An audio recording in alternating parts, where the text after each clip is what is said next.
ist wieder Papa Schlumpf aus Altena. Heute möchte ich euch darauf hinweisen, auf eBay könnt ihr jetzt ein Abendessen für einen guten Zweck ersteigern. Im Moment liegt es bei 10 Euro. Leute, da werden für das Geld Fahrräder, kleine Räder, Tretroller, alles besorgt für die Förderschule in Altena, wo der Papa Schlumpf sich für einsetzt.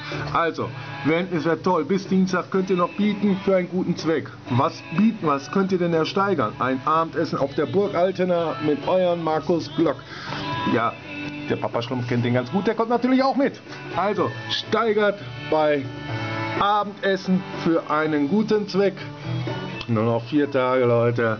Und dann habt ihr ein Abendessen auf der Burg Altena mit Markus Glock und habt noch einen guten Zweck getan. Dankeschön!